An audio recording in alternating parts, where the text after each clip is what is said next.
विकसित भारत के लिए दृष्टि, हमारा जो दृष्टि है एक समृद्ध भारत की है, जो प्रकृति के साथ आधुनिक आधारभूत संरचना के साथ और अवसर प्रदान करे सभी नागरिकों के लिए और सभी क्षेत्रों के लिए, ताकि उनके क्षमता का इष्टतम प्रयोग किया जा सके।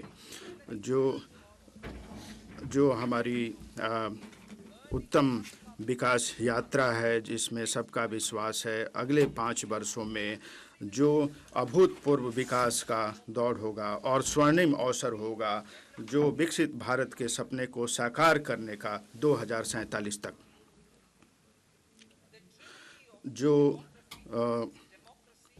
डेमोग्राफी, लोकतंत्र और विविधता और जिसके पीछे सबका प्रयास है, उसमें प्रत्येक भारतीय की आकांक्षा को पूरा करने का सामर्थ्य है।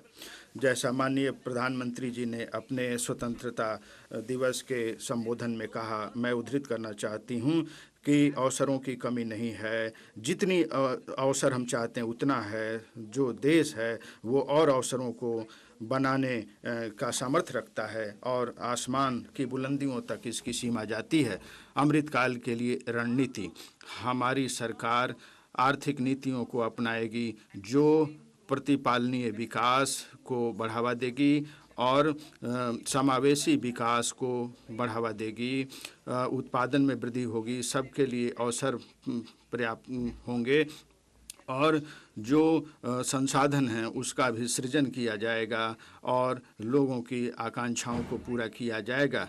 जो सिद्धांत है हमारा रिफॉर्म, परफॉर्म और ट्रांसफॉर्म का, सरकार जो अगली पीढ़ी के सुधार हैं उसको लेगी और राज्यों के साथ एक सर्वानुमति बनाएगी।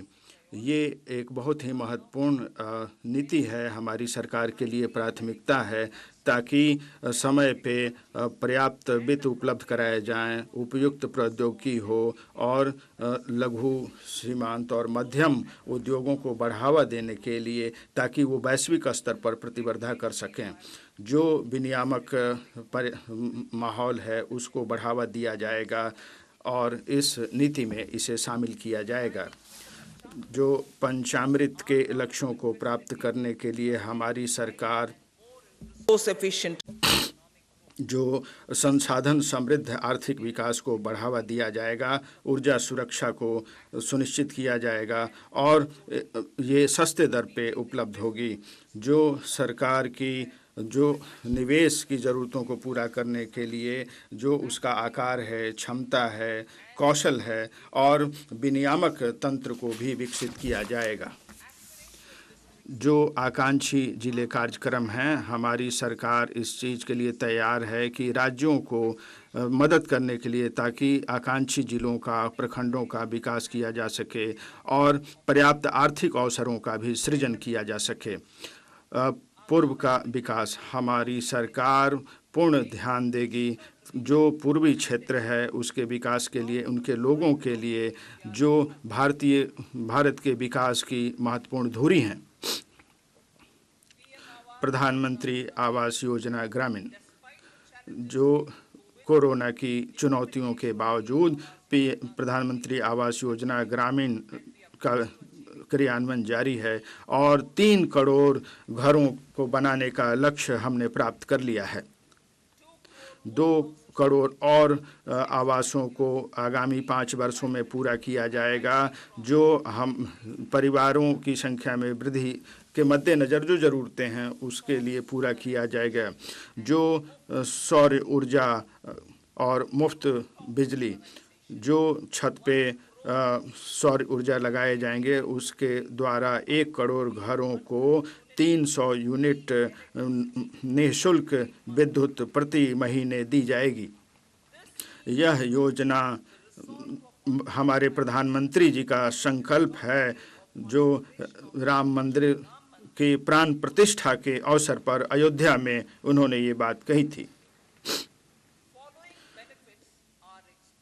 इससे निम्नलिखित लाभ होंगे, जो 15 से 18 हज़ार रुपया प्रति वर्ष सौर ऊर्जा से प्राप्त होगी और जो अधिशेष को बेचकर जो वितरण कंपनियों को दिया जाएगा, इलेक्ट्रॉनिक वाहनों का चार्जिंग, और बड़े पैमाने पे जो वेंडर हैं उनको उद्यमिता का अवसर मिलेगा आपूर्ति और संस्थापन के लिए, और युवकों को जो तकनीक कौशल के साथ उत्पादन के लिए, संस्थापन के लिए और रखरखाव के लिए बड़ा अवसर मिलेगा। मध्यम वर्ग के लिए आवास, हमारी सरकार जो मध्यम वर्ग के उपयुक्त लाभार्थी हैं, मैं प्रधानमंत्री जी को उद्धृत करना चाहूँगी कि किराए के मकान में रहने वाले, झुग्गी झोपड़ी में रहने वाले या चौल में रहने वाले या अप्राकृतिक कॉलोनियों में रहने वाले और वो अपना आवास खरीद सकें या उसका निर्माण कर सकें।